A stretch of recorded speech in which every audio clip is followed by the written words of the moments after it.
किसी को इतनी ताकत नहीं देंगे कि वो मुल्क की सेक्युलरिज्म को खत्म कर सके। प्रेम के संक्रमण को, प्रेम के इन्फेक्शन को फैलाइए, प्रेम को एक संक्रामक बीमारी बना दीजिए पूरे मुल्क में, ताकि नफरत फैलाने वाले लोग जो है वो किनारे हो जाएं। ये किसी धर्म का संविधान नहीं है, ये किसी जाति का संविधान नहीं है, ये इस मुल्क का संविधान है। 27 जनवरी को जो गांधी जी, आप जानते हैं कि गांधी जी की हत्या 30 जनवरी को एक व्यक्ति ने नहीं, एक विचार ने किया था। से व्यक्ति को आप बहुत महत्व ना दें जब तक वो विचार है। इस देश की सद्भावना और इस देश की तमाम प्रकार की जो खूबियां हैं, सर्वधर्म समभाव की जो संस्कृति है, उसको खतरा है, ये तो है। लेकिन ये भी तय है, इस मुल्क की ये ताकत है कि हर खतरे से ये निकल आता है, हर खतरे से निकल आता है, और इसलिए इस खतरे से भी ये निकल जाएगा। और ये मुल्क जो है बिल्कुल सभी का, सभी धर्मों के मानने वालों का अपना बना रहेगा, इसे कोई खत्म नहीं कर सकता है। ये हमारी संविधान यानी कि जो हमारा कॉन्स्टिट्यूशन है, वो इस बात को प्रत्येक नागरिक को देता है। ये किसी धर्म का संविधान नहीं है, ये किसी जाति का संविधान नहीं है, ये इस मुल्क का संविधान है, और ये सबको बराबरी का अधिकार देता है। तो इसलिए ऐसी तमाम जो कोशिशें कर रहे हैं वो कामयाब कतई नहीं होंगे, ये मैं पूरे विश्वास के साथ, क्योंकि निसंदेह मैं एक शिक्षक हूँ, दिल्ली विश्वविद्यालय में पढ़ाता हूँ, तो जो पीढ़ी आती रहती है उनसे भी एक निरंतर संवाद चलता रहता है, और उससे ये जानकारी मिलती है कि मुल्क जो है कुछ पल के लिए कुछ गलत हाथों में है, वो नफरत फैला सकते हैं, लेकिन नफरत अंततः कामयाब नहीं होती है, प्रेम और मोहब्बत ही कामयाब होती है। जो मनुष्य की प्रकृति है वो उसी की है ना, प्रकृति है प्रेम। इसलिए और ये जान लीजिए कि प्रेम न खेतो उपजे, प्रेम न हाट बिकाए, राजा प्रजा जय रुचे, जो सिर दे तो ले जाए। प्रेम कुर्बानी तो चाहता है, प्रेम जो है कुछ बलिदान, कुछ त्याग, कि जहाँ किसी के लिए कोई खतरा है वहाँ आप आगे बढ़ करके उस प्रेम और मोहब्बत के लिए आगे बढ़िए, उसको बचाइए, और जो नफरत फैलाने वाले लोग हैं उनको भी प्रेम से, सद्भावना से सिखाइए। ये इंसानी धर्म नहीं है। और आप जानते हैं, इकबाल बहुत पहले कह गए, मजहब नहीं सिखाता आपस में बैर रखना। कोई धर्म किसी धर्म के विरुद्ध जो है वो नफरत करने की इजाजत देता ही नहीं है। जो धर्म के मूल तत्व को जानते हैं वो इस बात को पहचान जाएंगे कि धर्म कतई जो है किसी अन्य धर्म के प्रति नफरत या उसके प्रति शत्रुता का भाव, दुश्मनी का भाव कतई नहीं सिखाता है। तो क्या सिखाता है? प्रेम, करुणा, दया, सद्भावना, ये धर्म है। तो धर्म को मानने वाले को इसको अपने आप को जो अपने न सिर्फ सोच में, अपने आचरण में, क्योंकि धर्म जो है वो जीवन के जो व्यवहार हैं उसमें अपनाने की आवश्यकता है। आप कितना पूजा इबादत क्या करते हैं वो आप करें, वो तो आपके व्यक्तिगत धर्म के अंदर जो है वो स्वीकार्य है, लेकिन आप अपने जीवन में धर्म के मूल तत्व को कितना स्वीकारते हैं और उसको प्रैक्टिस में कितना लाते हैं, ताकि दूसरे जो भी आपसे मिले उन्हें लगा कि एक धार्मिक व्यक्ति है। देखिए, गांधी हमेशा कहते थे कि मैं एक सच्चा हिंदू हूँ। अब्दुल गफ्फार खान हमेशा कहते थे कि मैं एक मुसलमान पठान हूँ। लेकिन दोनों एक देश के गांधी थे, एक सीमांत गांधी थे, और दोनों में क्या रिश्ता था आप समझ सकते हैं। क्या रिश्ता था? वो कौन सा रिश्ता था? वो प्रेम का रिश्ता था। धर्म तो यही सिखाता है। तो अगर धर्म ये सिखाता है तो प्रत्येक धर्म को मानने वाले जो भी जिस धर्म को मानते हैं वो ये दूसरे को भी सिखाइए। यही प्रेम है और जो धर्म है। इसलिए इस बात को समझना जरूरी है। दूसरी बात, मैं एक बात कहना चाहूंगा। देखिए, भारत एक ऐसा देश है दुनिया में जो सभी धर्म, दुनिया में जितने धर्म हैं, कोई धर्म का नाम लीजिए, कुछ न कुछ प्रतिशत लोग आपको भारत में मिल जाएंगे। किसी धर्म का नाम उठाइए, आप एनसाइक्लोपीडिया में कितने धर्मों को जानते हैं? भारत में सभी धर्मों को मानने वाले हैं। ये हमारी खुशनसीबी है।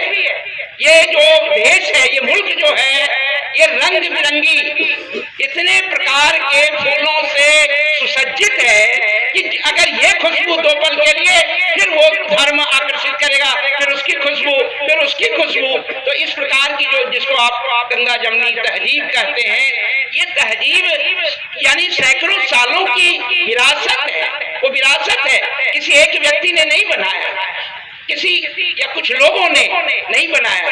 तो अगर कुछ लोगों ने बनाया नहीं तो कुछ लोग इसे मिटा भी नहीं पाएंगे।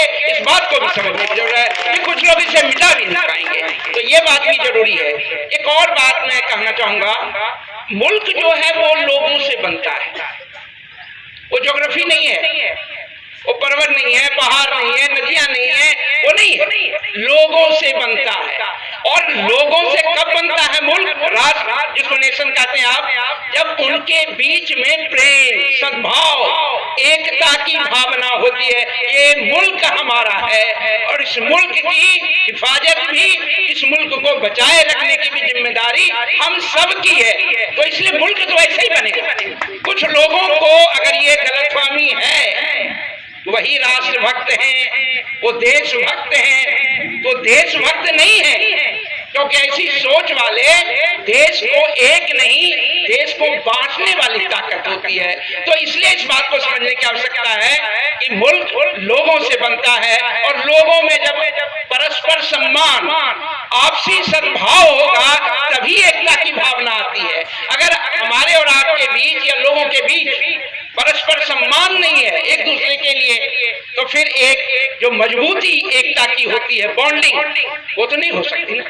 इसलिए ये आवश्यक है कि हम एक दूसरे का, एक दूसरे के धर्म, एक दूसरे के रीति रिवाज, खान पान, तमाम चीजों का सम्मान करें। और बल्कि अपने भोजन से अगर संतुष्टि नहीं मिल रही है, कोई और खास पकवान किसी अन्य घर में बना है और वो उसी समय आ जाए, फिर अरे भाई ये तो मजा आ गया, बहुत ये खाना तो मुझे बहुत पसंद है। तो इसका मतलब है ये तमाम तरह की चीजों को मिला करके आप जब इस मुल्क की बात सोचेंगे, लगेगा कि हमारा मुल्क हमारा है, हमारे मुल्क को बचाना हमारी जिम्मेदारी है। और इसकी जो तहजीब है, इसकी जो सभ्यता है, इसकी जो संस्कृति है, चाहे जितनी भाषाएं, वो तमाम जो हैं इस देश की हैं, वो हमारी है। इसलिए भले हमें तमिल नहीं बोलना आता, भले हमें कन्नड़ बोलना नहीं आता, लेकिन कोई तमिल या कन्नड़ का व्यक्ति जब कोई अपनी बात प्रेम के लिए कह रहा होगा, तो वो कहीं न कहीं एक वेव, एक तरंग नहीं, प्यार की बात हो रही है। तो लैंग्वेज समझ में नहीं आ रहा, लेकिन वो जो एसेंस है, उसका भाव जो है, वो समझ में आ रहा है। इसका मतलब है कि भाषा की विविधता भी जो है, वो उस भाषा को जो धर्म या संस्कृति या प्रेम या सद्भाव की है, उसको कम्युनिकेट कर देता है, उसका संचार कर देता है। इस बात को भी समझने की आवश्यकता है। एक और बात मैं कहना चाहूंगा, सामान्यतः अजीब सी ये बात या विडंबना कह लीजिए, आयरनी है, सेक्युलरिज्म जिसको हम कहते हैं धर्मनिरपेक्षता, ये मूलतः सर्वधर्म संभाव है। कोई भी सेक्युलर फिलॉसफी दुनिया का किसी धर्म के विरुद्ध जाने की बात ही नहीं करता है। इसलिए जो लोग ये बात कहने की कोशिश करते हैं, ये सेक्युलर, ये सेक्युलर है, हम लोग को कई बार ये शब्द सुनने को मिल जाता है, अरे आप लोग सेक्युलर हैं। मैंने कहा हैं, डंके की चोट पे सेक्युलर है, सेक्युलर रहेंगे, इस मुल्क को भी सेक्युलर बना के रखेंगे। किसी को इतनी ताकत नहीं देंगे कि वो मुल्क की सेक्युलरिज्म को खत्म कर सके। क्यों सवाल उठता है, क्यों? ये तो सभी धर्मों का सम्मान करता है, जो जिस धर्म को माने उसको माने, लेकिन सभी धर्मों का सम्मान होगा, यही सेक्युलरिज्म है। तो कहीं भी धर्म के विरुद्ध सेक्युलरिज्म बात ही नहीं करता। इसलिए जो सिर्फ ये कहे कि नहीं सेक्युलरिज्म जो है किसी एक धर्म को, किसी अन्य धर्म को, बिल्कुल नहीं, अन्य धर्म विरोधी है। सिर्फ एक अंतर है, राज्य के द्वारा किसी धर्म को या किसी धर्म के मानने वाले को कोई अतिरिक्त, कोई अतिरिक्त जो है लाभ दूसरे धर्मों को मानने वाले की कीमत पर नहीं दिया जा सकता है, क्योंकि ये राज्य सबका है। जब सबका है तो हिस्सेदारी सबकी है, भागीदारी सबकी है, और ये हम इसको बना के रखेंगे, ये बहुत जरूरी है। और आप देखिए, अगर हिंदुस्तान की आजादी के संग्राम को देखेंगे, सबने अपना अपना खून दिया है। किसका खून नहीं है इस आजादी के संग्राम में, बल्कि ये बात अगर आप देखेंगे तो कई बार कंपटीशन करना होगा एक दूसरे से, तुमने अधिक कुर्बानी दी या उसने अधिक कुर्बानी दी, और कई बार लगे नहीं मुझसे ज्यादा उसने कुर्बानी दी है, फिर कई बार लगे नहीं हमने भी कुछ कुर्बानी दी है। तो ये कुर्बानी से ये आजादी भी मिली है, और इसीलिए इस कुर्बानी के द्वारा ही इस देश में अपनी आजादी, हम सब की आजादी और हमारा संविधान, उसको बचाने की जिम्मेदारी हम सब की है। और इस कर्तव्य का पालन करने के लिए हम किसी भी कीमत पर पीछे नहीं हटे हैं और न हटेंगे, इस बात को भी मानने की जरूरत है। मुझे लगता है, जैसा मैंने फिर कहा, गांधी जी कहते थे मैं सच्चा हिंदू हूँ, अब्दुल गफ्फार खान कहते थे मैं सच्चा मुसलमान पठान हूँ। तो सवाल है, अपने अपने धर्मों को मानिए, बल्कि मैं तो एक कदम आगे बढ़ के कहूंगा कि जो किसी एक धर्म को नहीं भी मानते हैं तो और अच्छी बात है, वो सभी धर्मों को मानते हैं। जो किसी एक धर्म को नहीं मानता है वो सभी धर्मों को मानता है। अब भगत सिंह के विषय में पढ़िए, पहले वो कह दें कि वो नास्तिकता का, लेकिन नास्तिकता जो है वो सभी धर्मों के लिए है, किसी एक धर्म के प्रति कोई अतिरिक्त मोह या आकर्षण नहीं है। इसलिए ये इस पर विवाद हो सकता है, इस पर बहस हो सकती है। मैं तो मानता हूँ जिंदा समाज में ही मतभेद होते हैं, मुर्दों के बीच कोई मतभेद होता है क्या? मुर्दों के बीच में लाशों के अंबार लगे हों और बार बार कहे कि तुम कम्युनिस्ट हो, सोशलिस्ट हो, संघी हो या क्या हो, कोई कुछ नहीं बोलेगा। तो जिंदा समाज की पहचान है कि आपस में कुछ मतभेद हो, विचार हो, विमर्श हो, लेकिन अंत में संवाद हो। ये संवाद जो है, ये संवाद ही जो लोगों को जोड़ेगा।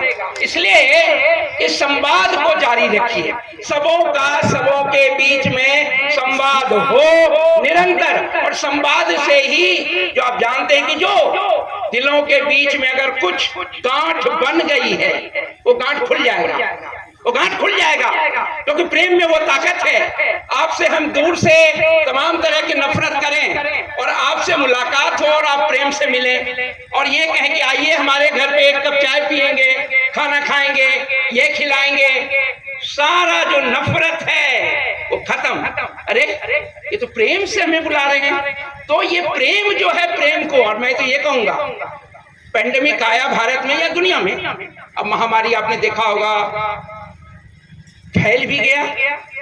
मुझे लगता है कि प्रेम के संक्रमण को, प्रेम के इन्फेक्शन को फैलाइए, प्रेम को एक संक्रामक बीमारी बना दीजिए पूरे मुल्क में, ताकि नफरत फैलाने वाले लोग जो है वो किनारे हो जाएं और प्रेम का जो संक्रमण है वो सारे भारतवासियों के बीच, हिंदुस्तानियों के बीच, इस मुल्क के हर नागरिक के बीच में पहुंच जाए। तो मैं तो इसी कामना के साथ, इसी विश्वास के साथ, क्योंकि आप लोग बहुत थक गए होंगे, बहुत लंबी बातचीत, हम तो मास्टर हैं, शिक्षक हैं, क्लास में 1 घंटा से कम बोलते नहीं हैं, और कई बार विद्यार्थी भी जब ऊबने लगते हैं तो वो यूं करना शुरू करेंगे, अच्छा इशारा है सर, अब तो माफ कर दीजिए, बहुत हो गया, कल भी तो मिलेंगे आप, तो एक ही दिन में तो अपनी पूरी बात नहीं। तो इसलिए आप सबका बहुत बहुत बहुत धन्यवाद, शुक्रिया।